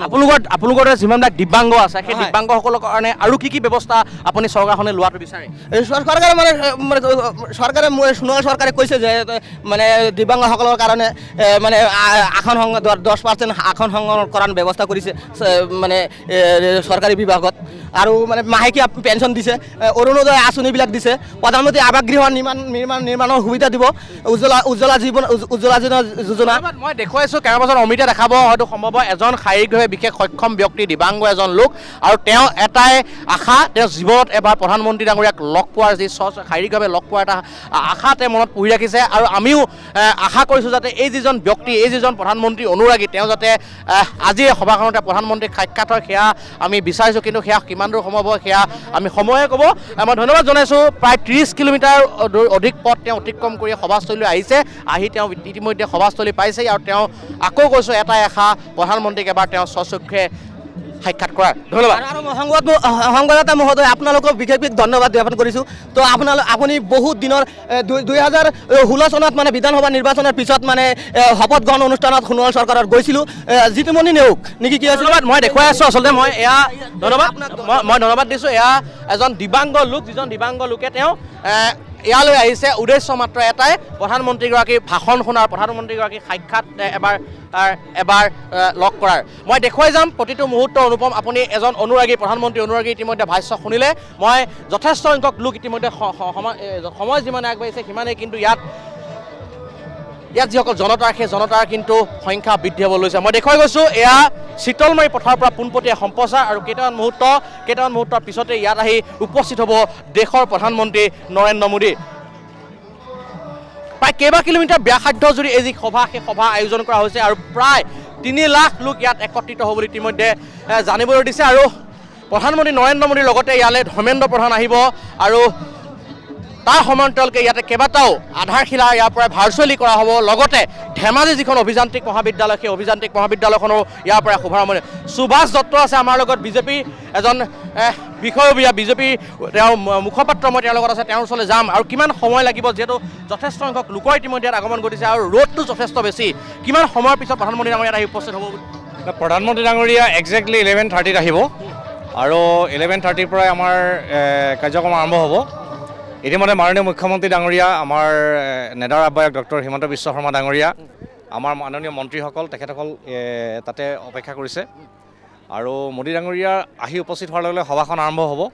যথেষ্ট ৰ'দ, আচলতে ৰ'দ, আৰু আমাৰ যথেষ্ট সংখ্যক কাৰ্যকৰ্তা ভিতৰত সোমাবৰ কাৰণে এতিয়াও বাকী আছে। এতিয়া আপুনি দেখিছে ৰাস্তাৰ ওপৰত প্ৰায় 10,000মান মটৰচাইকেল এইমাত্ৰ আহি পাইছেহি, আৰু এইফালে একদম চুকাফা ভৱন, তিনিআলিৰ পৰা বগীবিল দলঙলৈকে গোটেই ৰাস্তাটো ব্লক হৈ গৈছে। গতিকে ৰাইজ যিমানখিনি আহিছে, সকলো ৰাইজে ইয়াৰ ভিতৰত সোমাব পাৰিব, এইটো মই সম্ভাৱনা দেখা নাই। যথেষ্ট 3 লাখ লোকৰ কথা কৈছে, 3 লাখ লোক ইয়াত একত্ৰিত হ'বনে? এতিয়ালৈকেতো 2 লাখৰ ওচৰা-ওচৰি ৰাইজটো সোমাই গ'ল আৰু বাকী আহি আছে গতিকে 3 লাখটো হৈছেই বাহিৰত যিমানখিনি ৰাইজ আছে 3 লাখতকৈ বেছি হ'ব আমাৰ হিচাপত ধন্যবাদ 3 লাখতকৈ অধিক লোক হ'ব বুলি ইতিমধ্যে তেওঁলোকে জানিবলৈ দিছে আৰু মই কৈছোঁ যথেষ্ট পখৰ ৰ'দ আৰু পখৰ ৰ'দকো নেওচে কিন্তু যথেষ্ট সংখ্যক লোকত ইয়ালৈ আগমন বাইদেউ অকণ যদি ওচৰলৈ ভাল পাম কিমান মানুহৰ আশা কৰে আপুনি যিহেতু দেখিছোঁ আপুনি এখন VIP পাছ লগাই আছে আৰু কিমান মানুহৰ আপুনি আহিবলৈ বাকী আছে আৰু কিমান মানুহ আহিব বুলি আপোনালোকে আশা কৰে আমাৰ প্ৰায় পেণ্ডেলটোত ভৰ্তি হৈছে আমি 3 লাখৰ টাৰ্গেট আছে মানে 2 লাখ বৰ্তমান হৈছে আৰু হ'ব বুলি আমি আশা কৰিছোঁ প্ৰধানমন্ত্ৰী ডাঙৰীয়া ইতিমধ্যে 11:30 বজাত তেওঁ বিমানবন্দৰ পাব বুলি কৈছে লীলাবাৰী তাৰ পৰা তেওঁ পোনে ইয়ালৈ আহিবনে নে বাটত তেওঁ তাত বিমানবন্দৰত তেওঁ কিছু বিশ্ৰাম কৰিব নাই তেওঁ ইয়ালৈ অহা কথা কৈছে মই দেখুৱাই গৈছোঁ অনুপম আচলতে আপুনি যিমান দূৰলৈকে চকু যায় যিমান দূৰলৈকে আমাৰ কেমেৰা লেন্সে ঢুকি পায় সিমান দূৰলৈকে মানুহ আৰু কেৱল মানুহ কৈছোঁৱেই নিৰ্বাচনী অধিসূচনা জাৰি হোৱাৰ পূৰ্বে হয়তো এখন শেষ সভা হ'ব BJP দলটোৰ কাৰণে গতিকে তেওঁলোকে চেষ্টা কৰিছে যিমান পাৰি তেওঁলোকে যিমান সংখ্যক ইয়াত তেওঁলোকৰ যিসকল সমৰ্থক সেই সমৰ্থকসকলক একগোট কৰে গতিকে তেওঁলোকে 3 লাখ লোকৰ কথা ইতিমধ্যে কৈছে মই কৈছোঁ 3 লাখ লোক ইয়াত একত্ৰিত হ'ব ইতিমধ্যে জানিবলৈ তেওঁলোকে দিছে আৰু ইতিমধ্যে তেওঁলোকৰ মতে প্ৰায় 2 লাখৰো অধিক লোক ইতিমধ্যে ইয়াত আহি উপস্থিত হৈছে বুলি ইতিমধ্যে তেওঁ জানিব পৰা গৈছে ধেমাজিৰ যিখন অভিযান্ত্ৰিক মহাবিদ্যালয় সেই অভিযান্ত্ৰিক মহাবিদ্যালয়খনে প্ৰথম তেওঁলোকে শুভাৰম্ভণি কৰিব বুলি ইতিমধ্যে জানিব পৰা গৈছে আৰু যিখন ইতিমধ্যে নিৰ্মাণ হয় ভাস্কৰ ইতিমধ্যে লোকাৰণ্য হৈ পৰিছে সমগ্ৰ পৰিৱেশ আমি দেখিবলৈ সক্ষম হৈছোঁ এই পৰিৱেশ আপুনি দেখুৱাই যাব আৰু খন্তেক সময়ৰ পাছতে প্ৰধানমন্ত্ৰী নৰেন্দ্ৰ মোদী আহি উপস্থিত হ'ব আমি এটা বিৰতি লৈ লৈছোঁ বিৰতিৰ পিছতে আকৌ মিড মৰ্ণিং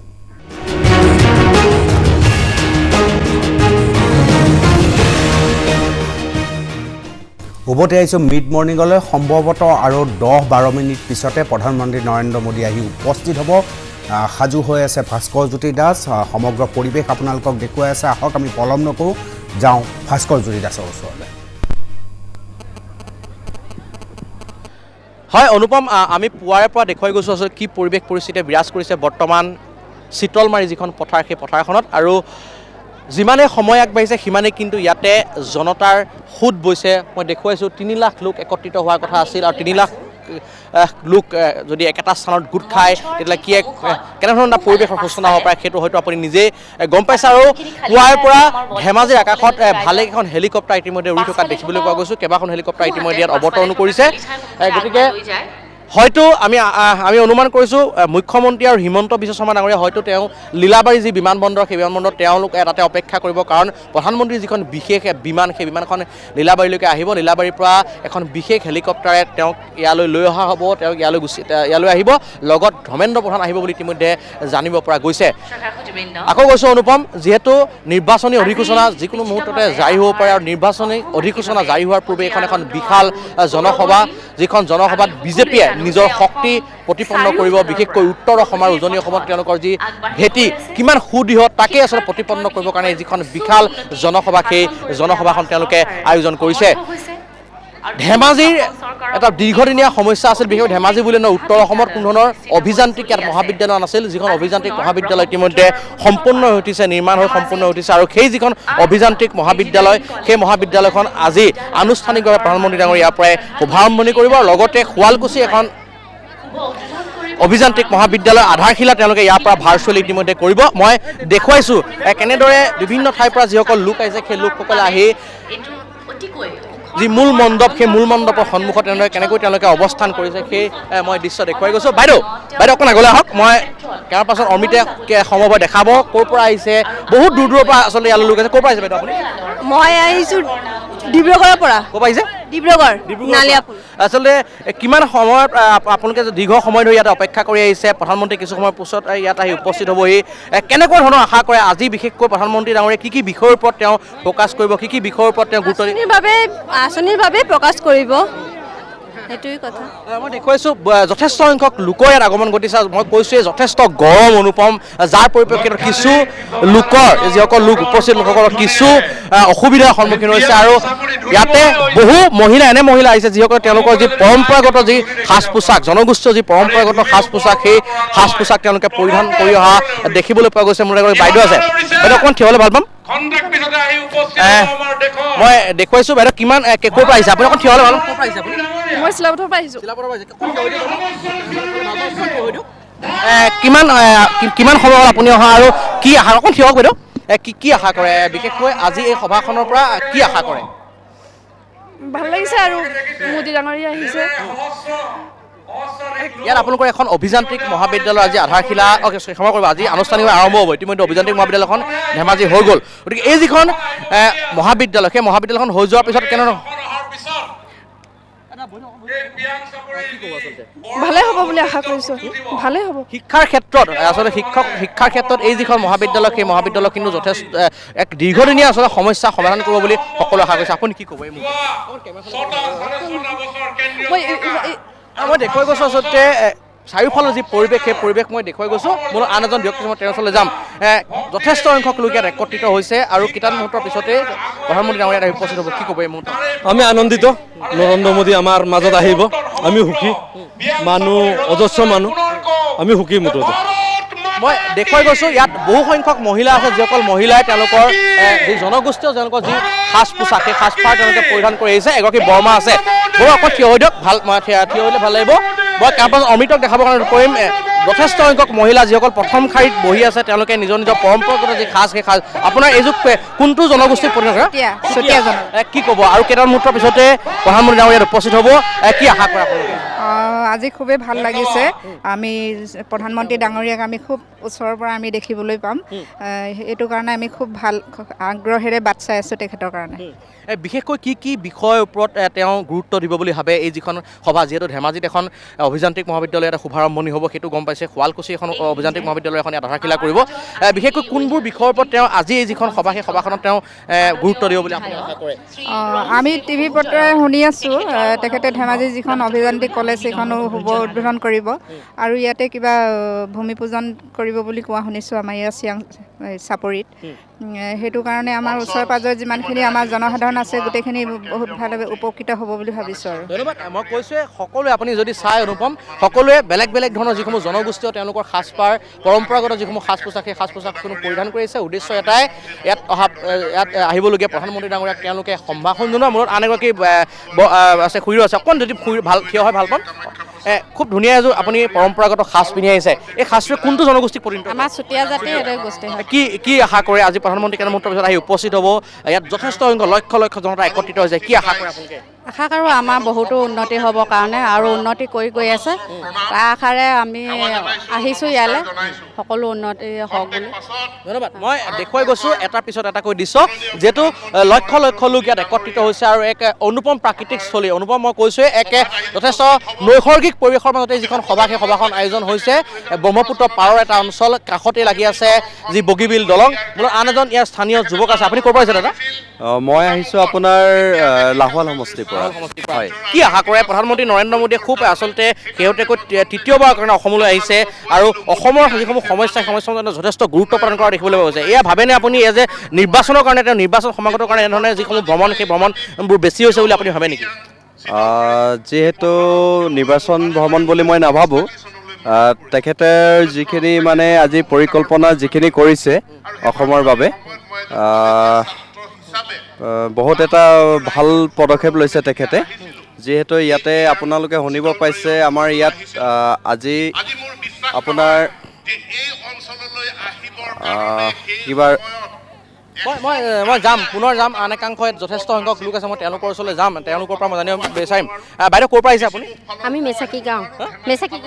গাঁও প্ৰধানমন্ত্ৰী আহিব অলপ পিছতে কেনেকুৱা লাগিছে আৰু কি ক'ব প্ৰধানমন্ত্ৰীৰ পৰা কেনেকুৱা ধৰণৰ তেওঁ কি বিষয়ৰ ওপৰত আচলতে তেওঁ গুৰুত্ব দি ভাষণ প্ৰদান কৰিব বুলি আপোনালোকে ভাবে ভাল লাগিছে প্ৰধানমন্ত্ৰী ডাঙৰীয়া আহিব আমাক বহুতেই ভাল কথা কৈ দিব আৰু আমাৰ হয় মই দেখুৱাইছোঁ ইয়াত যথেষ্ট সংখ্যক লোক আছে বাইদেউ ক'ৰ পৰা আহিছে আপুনি গাঁৱৰ পৰাই আছোঁ ইয়াৰে প্ৰধানমন্ত্ৰী আৰু কিছু সময়ৰ পিছত আহি উপস্থিত হ'ব কি আশা কৰে প্ৰধানমন্ত্ৰীয়ে কি বিষয়ৰ ওপৰত গুৰুত্ব দি আচলতে ইয়াতে ভাষণ প্ৰদান কৰিব বা কিবা নতুন ইয়াৰ স্থানীয় কিবা সমস্যাৰ সমাধানৰ ক্ষেত্ৰত প্ৰধানমন্ত্ৰীয়ে কিবা তেওঁ গুৰুত্ব দিব নেকি বা তেওঁ ভাষণৰ স্থান পাব নেকি পাব আৰু স্থান পাবগৈ আৰু মই দেখুৱাই গৈছোঁ ইয়াত যথেষ্ট সংখ্যক বাইদেউ অকণমান যদি থিয় হয় ভাল পাওঁ কিছু সময়ৰ পিছতে প্ৰধানমন্ত্ৰী আহি উপস্থিত হ'ব আপুনি খুব ধুনীয়া এইটো টাই সাজ নহয় জানো কি ক'ব আচলতে প্ৰধানমন্ত্ৰী আহিব কিছু সময়ৰ পিছতে বহু সংখ্যক লোক একত্ৰিত হৈছে কি আশা কৰে প্ৰধানমন্ত্ৰী ডাঙৰীয়া এই আগমনৰ পৰা ধেমাজি জিলাত বিশেষকৈ বানৰ সমস্যাটো বেছি আছে। এই বানৰ সমস্যাটো যদি সমাধান কৰি দিব পাৰে তেনেহ'লে আমাৰ ধেমাজিবাসীৰ বাবে এটা তাৰমানে বহুত গৌৰৱৰ কথা হ'ব। আমি সেইটোৱে বিচাৰোঁ, আমাৰ এই বানপানী সমস্যাটো সমাধান কৰি দিব লাগে। এগৰাকী আচলতে মহিলা, যিগৰাকী মহিলাই এটা খুব গুৰুত্বপূৰ্ণ কথা কৈছে। বাইদেউ অকণ যদি আমি থিয় হৈ ভাল পাম, যিহেতু ধেমাজি লখিমপুৰ এটা দীৰ্ঘদিনীয়া সমস্যা হৈছে বানপানী, আৰু এই বানপানী সমস্যাটোৰ কথা তেওঁ ইতিমধ্যে অকণ ইয়ালৈ বাইদেউ বানপানী সমস্যাটোৰ কথা কৈছে। আৰু বানপানী সমস্যাটো যদি সমাধান হয় তেতিয়াহ'লে তেওঁলোকৰ এক দীৰ্ঘদিনীয়া সমস্যা সমাধান হ'ব বুলি আশা কৰিছে। গতিকে প্ৰধানমন্ত্ৰী ডাঙৰীয়া এই যিটো সমস্যা, সেই সমস্যাটোৰ ওপৰত গুৰুত্ব, বাইদেউ সেইটোৱে ক'ব বিচাৰিছে আপুনি? হয়, বানপানী সমস্যাটোৰ ওপৰত গুৰুত্ব দিলে মানে বেছি ভাল পাম, কাৰণ আমাৰ ধেমাজিখন আটাইতকৈ পিছপৰা হয়। চবেই মানে ভাৰতৰ বিভিন্ন, আমাৰ ধেমাজি জিলাখন যে আছে এই কথাটো ভাৰতবাসীয়ে তাৰমানে ইমান নাজানে, কিন্তু আমাৰ ইয়াৰ মেইন সমস্যাটো হৈছে বানপানীৰ সমস্যা। এই সমস্যাটো যদি সমাধান কৰিবৰ কাৰণে আমাক চৰকাৰে আমাক সহায় কৰে তেতিয়াহ'লে আমাৰ ইয়াৰ মানুহৰ দৰিদ্ৰ মানুহবিলাকৰ সুবিধা হ'ব। আৰু সেইটোৱে আশা কৰোঁ যে ভাৰতৰ প্ৰধানমন্ত্ৰী ডাঙৰীয়া আমাৰ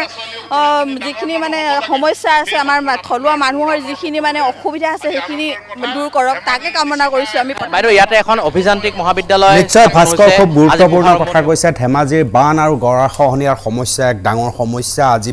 ভাল খবৰ যে প্ৰধানমন্ত্ৰী নৰেন্দ্ৰ মোদী সেই ধেমাজিতে আহি উপস্থিত হৈছে। পূৰ্বতকৈ ধেমাজিৰ বহুত পৰিৱৰ্তন হৈছে, আৰু পৰিৱৰ্তন হওক।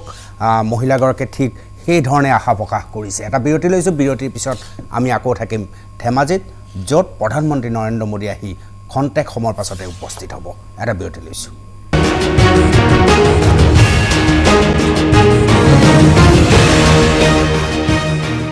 উভতি আহিছোঁ মিড মৰ্ণিঙলৈ। ইতিমধ্যে প্ৰধানমন্ত্ৰী নৰেন্দ্ৰ মোদীৰ হেলিকপ্টাৰ ধেমাজিৰ আকাশত উৰিছে। আহক আমি পোনছাটা যাওঁ ধেমাজিলৈ, য'ত উপস্থিত আছে ভাস্কৰ জ্যোতি দাস। ভাস্কৰ,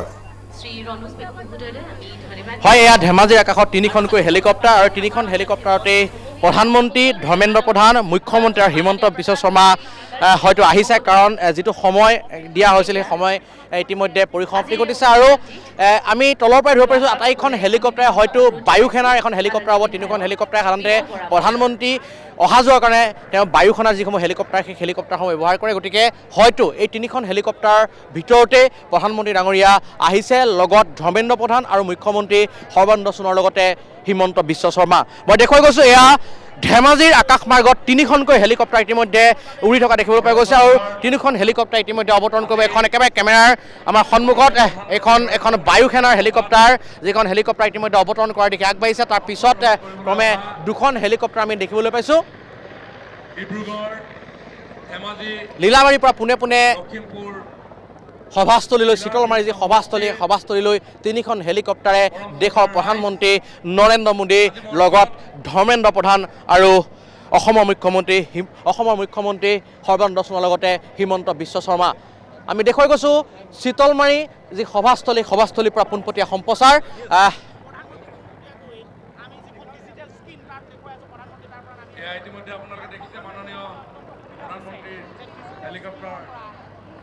আটাইকেইখন হেলিকপ্টাৰ ইতিমধ্যে অৱতৰণৰ দিশে, এখন হেলিকপ্টাৰ ইতিমধ্যে অৱতৰণ কৰিছে। তাৰ পৰা পোনে পোনে হয়তো প্ৰধানমন্ত্ৰী ইয়ালৈ উঠি আহিব যিকোনো মুহূৰ্ততে। প্ৰধানমন্ত্ৰী ডাঙৰীয়া লগত মুখ্যমন্ত্ৰী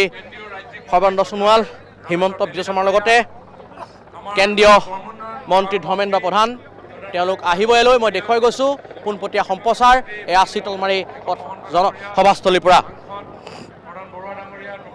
এক বিশাল জনসমাৱেশ শীতলমাৰী পথাৰত।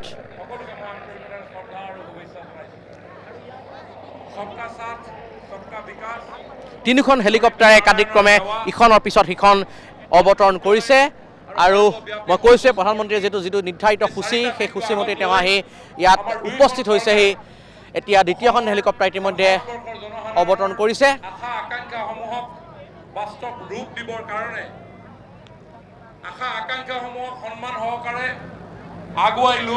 প্ৰায় 3 লক্ষাধিক লোক ইয়াত একত্ৰিত হোৱাৰ কথা ইতিমধ্যে বিজেপি নেতৃত্বই আমাক জানিবলৈ দিছিল। মই দেখুৱাইছোঁ যথেষ্ট সংখ্যক লোক হৈছে। কিমান হৈছে আচলতে 3 লাখ হৈছে, তাতকৈ বেছি হৈছে, সেয়া আমি ধৰিব পৰা নাই, কিন্তু কেমেৰা লেন্সত আমি দেখুৱাই আছোঁ কিমান সংখ্যক লোক ইয়াত একত্ৰিত হৈছে, সেয়া হয়তো দৰ্শকসকলে নিজে অনুমান কৰিব পাৰিব। যথেষ্ট ৰ'দ, প্ৰখৰ ৰ'দ, আৰু প্ৰখৰ ৰ'দো কোনে হৈছে, কিন্তু পুৱাৰে পৰা বিভিন্ন ঠাইৰ পৰা, উত্তৰ অসম, উজনি অসমৰ কেইখন জিলাৰ পৰা ইয়ালৈ আচলতে জনতা আহিছে। আৰু কৈছোৱে যে কেইবাখন ৰেল ইতিমধ্যে ঠিক কৰা হৈছিল, যিখন ৰেলতো বিভিন্ন ঠাইৰ পৰা অসমৰ বিভিন্ন ঠাইৰ পৰা ইয়ালৈ লোক আহিছে। বহুখিনি বাছ অধিগ্ৰহণ কৰা হৈছিল, সেই বাছসমূহতো বিভিন্ন ঠাইৰ পৰা ইয়ালৈ মানুহ অনা হৈছে। 2021 যি নিৰ্বাচন, সেই নিৰ্বাচনৰ অধিসূচনা জাৰি হোৱাৰ পূৰ্বে হয়তো এইখনে এখন শেষ সভা হ'ব, যিখন সভাত বিজেপি নেতৃত্বই তেওঁলোকে নিজৰ শক্তি প্ৰদৰ্শনৰ কাৰণে সকলোখিনি প্ৰচেষ্টা ইতিমধ্যে হাতত লৈছে। তৃতীয়বাৰৰ কাৰণে প্ৰধানমন্ত্ৰী ডাঙৰীয়া অনুপম ইয়ালৈ আহিছে, কাৰণ প্ৰথম তেওঁ 23 জানুৱাৰীত আহিছিল শিৱসাগৰ ঐতিহাসিক যি জেৰেঙা পথাৰ, সেই জেৰেঙা পথাৰলৈ আহিছিল। তাৰপিছতে তেওঁ দ্বিতীয়খন সভা কৰিছিল ঢেকীয়াজুলি, আৰু ঢেকীয়াজুলিৰ পিছত আজি পুনৰ তেওঁ উত্তৰ অসমৰ এই যি ধেমাজিৰ চিতলমাৰীলৈ আহিছে, আৰু ইয়াত এখন বিশাল জনসভাত তেওঁ অংশগ্ৰহণ কৰিছে। আৰু ইয়াতে তেওঁ কেইবাটাও কাৰ্যসূচী ইয়াতে তেওঁ সমাপন কৰিব। যিহেতু মই কৈছোৱেই যে ধেমাজিৰ যিখন অভিযান্ত্ৰিক নৱনিৰ্মিত যিখন অভিযান্ত্ৰিক মহাবিদ্যালয়, সেই মহাবিদ্যালয়খনো ইয়াৰ পৰাই তেওঁ শুভাৰম্ভণি কৰিব। লগতে তেওঁ শুৱালকুছিত নিৰ্মাণ হ'বলগীয়া যিখন অভিযান্ত্ৰিক মহাবিদ্যালয়, সেই অভিযান্ত্ৰিক মহাবিদ্যালয়খনৰ আধাৰশিলা তেওঁ ইয়াৰ পৰাই ভাৰ্চুৱেলি কৰিব বুলি ইতিমধ্যে জানিবলৈ দিছে। তাৰ সমান্তৰালকৈ কেইবাটাও কাৰ্যসূচী আছে, কেইবাটাও আধাৰশিলা কাৰ্যসূচী আছে, যিসমূহ আধাৰশিলা কাৰ্যসূচী তেওঁ ইয়াৰ পৰাই ভাৰ্চুৱেলি কৰি যাব। আমি প্ৰতিটো মুহূৰ্তৰ যিসমূহ দৃশ্য, সেই দৃশ্যসমূহ দেখুৱাই যাবলৈ আমি চেষ্টা কৰিম। ইতিমধ্যে মঞ্চত উপবিষ্ট হৈছে প্ৰায়সকল বিজেপি আৰু অগপ মিত্ৰজোঁটৰ চৰকাৰখনৰ প্ৰায়সকল নেতা মন্ত্ৰী উপস্থিত থকা দেখিবলৈ পোৱা গৈছোঁ। ইতিমধ্যে তাৰ পিছফালে যিখন এখন বিগ স্ক্ৰীণ লাগি আছে, LED লাগি আছে, তাত মই দেখিবলৈ পাইছোঁ প্ৰধানমন্ত্ৰীৰ যিসকল নিৰাপত্তা দায়িত্বত থকা যিসকল লোক, সেই যিসকল নিৰাপত্তাৰক্ষীসকল ইতিমধ্যে তেওঁলোকে নিজৰ নিজৰ স্থান লৈছে। আৰু যিখন এখন বিশেষ কলা ৰঙৰ গাড়ী, যিখন কলা ৰঙৰ গাড়ীতে প্ৰায় আচলতে 50ৰ পৰা 100 মিটাৰ হ'ব, 100 মিটাৰ তেওঁক লৈ আহিব, এই মঞ্চলৈ লৈ আহিব তেওঁক মই দেখুৱাই গৈছোঁ। আমি তাতো দেখিছোঁ যথেষ্ট সংখ্যক তাতে বিজেপিৰ নেতা মন্ত্ৰী তেওঁ আছেগৈ, যিহেতু হেলিপেডৰ পৰা ইয়ালৈ তেওঁক আগবঢ়াই নিব, আৰু আহি তেওঁ পোনে ইয়াত আহি উপস্থিত হৈ তেওঁ ইয়াত উপস্থিত প্ৰায় লক্ষ লক্ষ জনতাক উদ্দেশ্যি ভাষণ প্ৰদান কৰিব। অনুপম পোনপটীয়াকৈ দেখুৱাই গৈছোঁ আপোনাৰ অনুষ্ঠানৰ মাজে DY360 দৰ্শকে চাই আছে, যিসকল দৰ্শকে এতিয়া টেলিভিশ্যনৰ চেট অন কৰিছে তেওঁলোকক জনাওঁ যে আজি ধেমাজিৰ যি চিলাপথাৰ সমীপত চিতলমাৰী পথাৰ, সেই চিতলমাৰী পথাৰত এখন বিশাল জনসভা আয়োজন কৰা হৈছে, য'ত নেকি দেশৰ প্ৰধানমন্ত্ৰী নৰেন্দ্ৰ মোদী, ধৰ্মেন্দ্ৰ প্ৰধানৰ লগতে অসমৰ মুখ্যমন্ত্ৰী সৰ্বানন্দ সোণোৱাল, হিমন্ত বিশ্ব শৰ্মাৰ লগতে অসম মন্ত্ৰীসভাৰ প্ৰতিজন মন্ত্ৰী ইয়াত উপস্থিত থাকিব। ইতিমধ্যে এয়া আমি দেখিছোঁ প্ৰধানমন্ত্ৰী ডাঙৰীয়া তেওঁ যিখন হেলিকপ্টাৰ, সেই হেলিকপ্টাৰখনৰ পৰা ইতিমধ্যে নামি অহা আমি দৃশ্য সেই দেখিবলৈ পাইছোঁ। তেওঁ নামি আহি তেওঁ তাত যিসকল বিষয়া আছে, সেই বিষয়াসকলক তেওঁ কৰ্মৰ্দন কৰিছে মই দেখুৱাইছোঁ। এয়া আমি পিছফালে থকা যিখন মঞ্চৰ পিছফালে যিখন স্ক্ৰীণ লাগি আছে, বিগ স্ক্ৰীণ লাগি আছে, তাত দেখিছোঁ আৰক্ষী সঞ্চালক ভাস্কৰজ্যোতি মহন্তক দেখিবলৈ পাইছোঁ। এয়া প্ৰধানমন্ত্ৰী ডাঙৰীয়া তেওঁৰ বাবে ঠিক কৰি ৰখা যিখন বিশেষ বাহন, সেই বাহনখনত তেওঁ আমি উঠা দেখিবলৈ পাইছোঁ।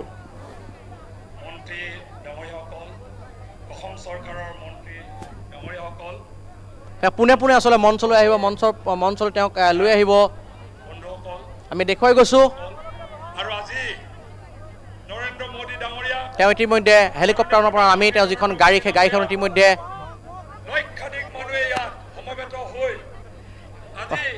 প্ৰধানমন্ত্ৰী ডাঙৰীয়া ইতিমধ্যে মঞ্চৰ ফালে আহিবলৈ তেওঁ ইতিমধ্যে মঞ্চৰ ফালে ইতিমধ্যে অহা আমি দেখিবলৈ পাইছোঁ। এক বিশাল জনসভা, যি জনসভাত ইতিমধ্যে তেওঁলোকে অংশগ্ৰহণ কৰিছে। প্ৰধানমন্ত্ৰীগৰাকীৰ লগত অহা বাকী যিসকল বিষয়া, সেই বিষয়াসকল মঞ্চৰ পিনে অগ্ৰসৰ হোৱা আমি দেখিবলৈ পাইছোঁ। আৰু কেইবামানৰ মিনিটৰ পাছত মঞ্চত আহি উপস্থিত হ'বহি। মই খালি ৰাইজক এটা কথাই মনত ৰাখিবলৈ অনুৰোধ জনাইছোঁ, মোদী ডাঙৰীয়াৰ আগতে আমি যিকোনো মুহূৰ্ততে মঞ্চত উপবিষ্ট হ'ব পাৰে আহি প্ৰধানমন্ত্ৰী ডাঙৰীয়া। আমি মই দেখুৱাইছোঁ প্ৰধানমন্ত্ৰীৰ যিটো কাৰ্কেট, সেই কাৰ্কেটটো ইতিমধ্যে আগবাঢ়িছে, মঞ্চৰ ফালে ইতিমধ্যে আগবাঢ়িছে।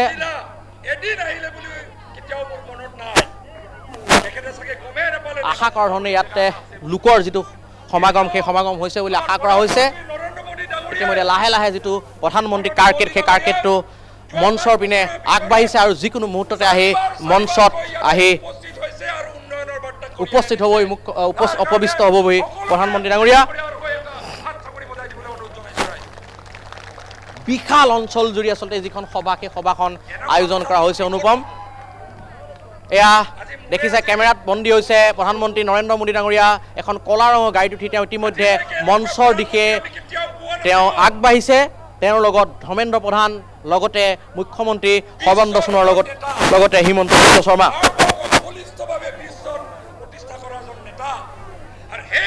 লাহে লাহে তেওঁৰ যিখন গাড়ী যিটো কাৰ্কেট সেই কাৰ্কেটটো আহি তেওঁ মূল মঞ্চৰ ফাললৈ আগবাঢ়িছে আৰু যিকোনো মুহূৰ্ততে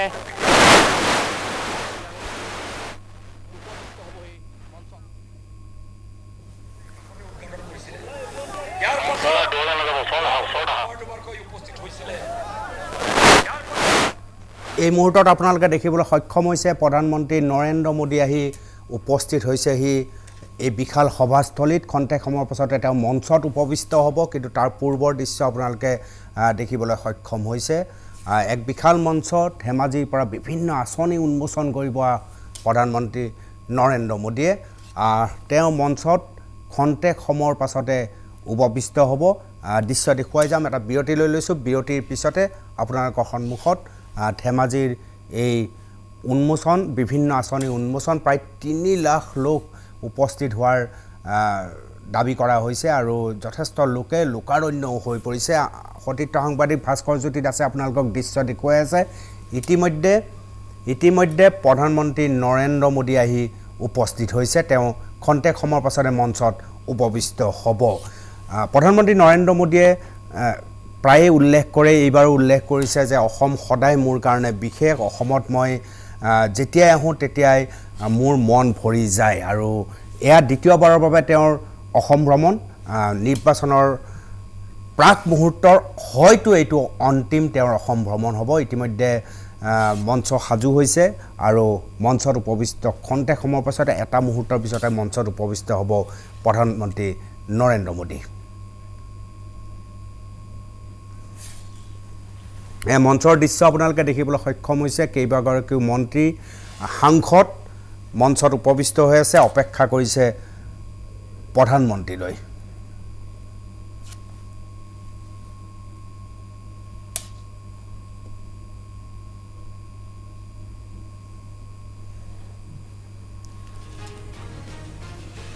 এয়া মঞ্চত উপবিষ্ট হৈছে প্ৰধানমন্ত্ৰী নৰেন্দ্ৰ মোদী।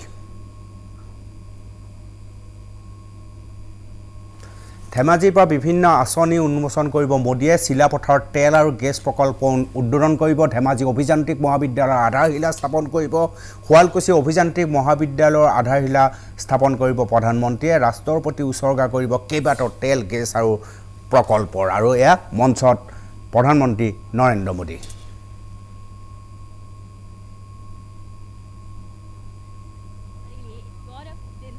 आज का दिन ऐतिहासिक है। राष्ट्रनायक भारत के माननीय प्रधानमंत्री श्री नरेंद्र मोदी जी आज इस सभा में पधारे हैं। हमारे राज्य में उनकी उपस्थिति प्रेरणादायक है। तालियों की गड़गड़ाहट से फिर से आइए हम स्वागत करें भारत के माननीय प्रधानमंत्री श्री नरेंद्र मोदी जी का।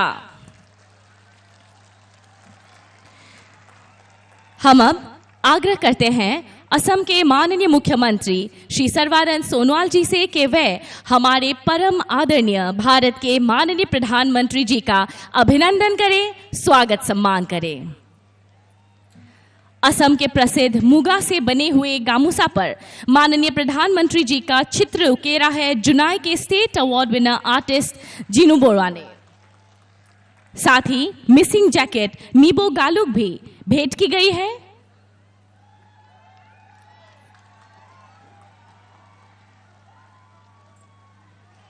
उसी के साथ मिसिंग सॉल रिबिगा सॉन्ग, साथ ही बोरो गामूसा अरानाय, रिबिगा सॉन्ग और अरानाय भी भेंट की गई है हमारे परम आदरणीय भारत के माननीय प्रधानमंत्री जी को। और एक जापी फिर से हम स्वागत करते हैं हमारे परम आदरणीय भारत के माननीय प्रधानमंत्री जी का। अब हम अनुरोध करते हैं असम के वित्त, स्वास्थ्य, लोक निर्माण और शिक्षा विभाग के माननीय मंत्री डॉक्टर हिमंत बिश्व शर्मा जी से कि वे स्वागत भाषण प्रस्तुत करें।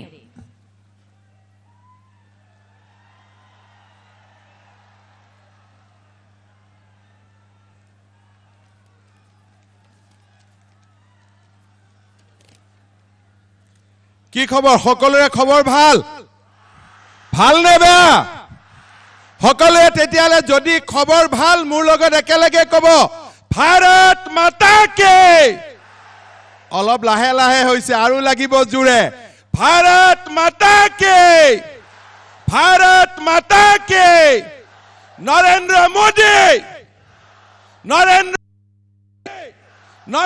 মোদী পৰম আদৰণীয় ভাৰতৰ প্ৰধানমন্ত্ৰী আমাৰ সকলোৰে আদৰৰ নেতা নৰেন্দ্ৰ মোদী ডাঙৰীয়া মঞ্চত উপবিষ্ট সৰ্বানন্দ সোণোৱাল ডাঙৰীয়া মাননীয় মুখ্যমন্ত্ৰী তেল আৰু প্ৰাকৃতিক গেছ বিভাগৰ মাননীয় মন্ত্ৰী ধৰ্মেন্দ্ৰ প্ৰধান ডাঙৰীয়া মোৰ সতীৰ্থসকল আৰু আজি এই সুন্দৰ অঞ্চলটোক এক উৎসৱলৈ ৰূপান্তৰিত কৰা মোৰ শ্ৰদ্ধাৰ অসমবাসী জনগণ আই মাতৃসকল আৰু যুৱক যুৱতী বন্ধু বান্ধৱীসকল আজিৰ দিনটো অসমৰ বিকাশৰ ক্ষেত্ৰত এক উল্লেখযোগ্য দিন ধেমাজিৰ নতুন অভিযান্ত্ৰিক মহাবিদ্যালয়খনৰ আজি ভাৰতৰ মাননীয় প্ৰধানমন্ত্ৰী নৰেন্দ্ৰ মোদী ডাঙৰীয়াই শুভ উদ্বোধন কৰিব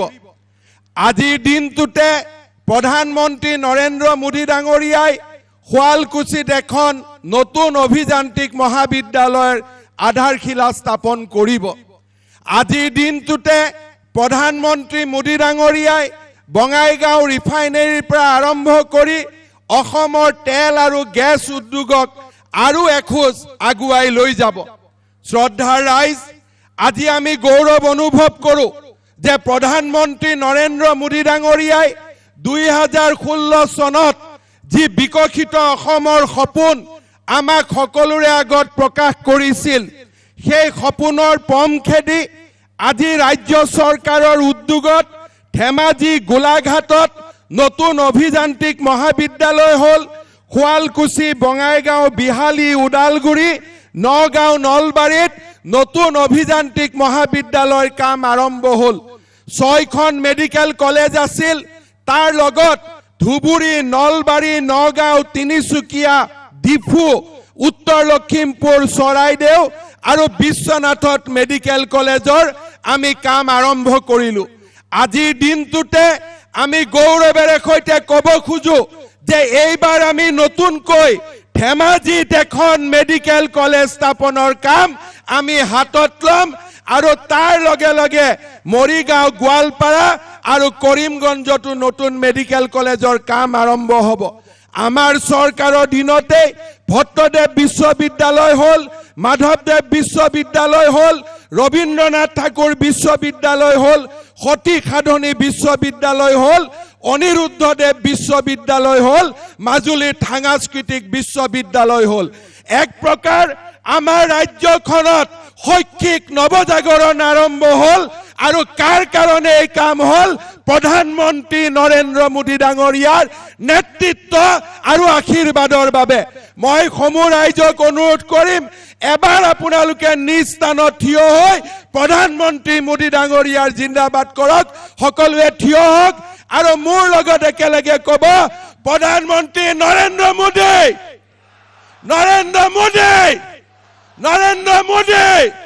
বহুত বহুত ধন্যবাদ মাননীয় মন্ত্ৰী মহোদয়লৈ আমি ধন্যবাদ জ্ঞাপন কৰিলোঁ এয়া আছিল ডক্টৰ হিমন্ত বিশ্ব শৰ্মা এটা বিৰতি লৈছোঁ বিৰতিৰ পিছত আকৌ মিড মৰ্ণিঙত আমি যাম ধেমাজিলৈ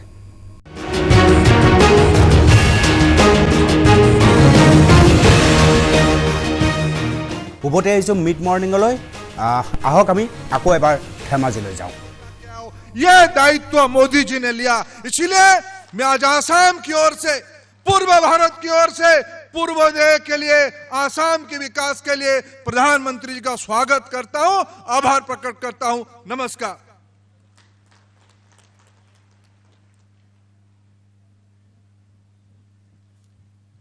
माननीय केंद्रीय मंत्री जी का हम धन्यवाद करते हैं। अब हम निवेदन करते हैं असम के जनप्रिय मुख्यमंत्री माननीय श्री सर्बानंद सोनोवाल जी से कि वे आज के इस अवसर पर अपने बहुमूल्य विचार व्यक्त करें।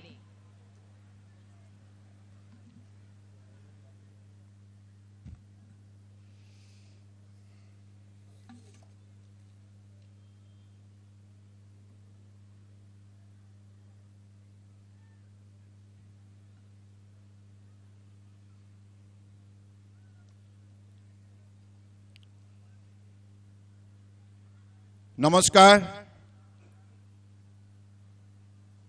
আমাৰ ভাৰতবৰ্ষৰ মহান নেতা প্ৰধানমন্ত্ৰী নৰেন্দ্ৰ মোদী ডাঙৰীয়া, অসমৰ ৰাজ্যপাল অধ্যাপক জগদীশ মুখী ডাঙৰীয়া, কেন্দ্ৰীয় চৰকাৰৰ পেট্ৰলিয়াম বিভাগৰ মন্ত্ৰী ধৰ্মেন্দ্ৰ প্ৰধান ডাঙৰীয়া,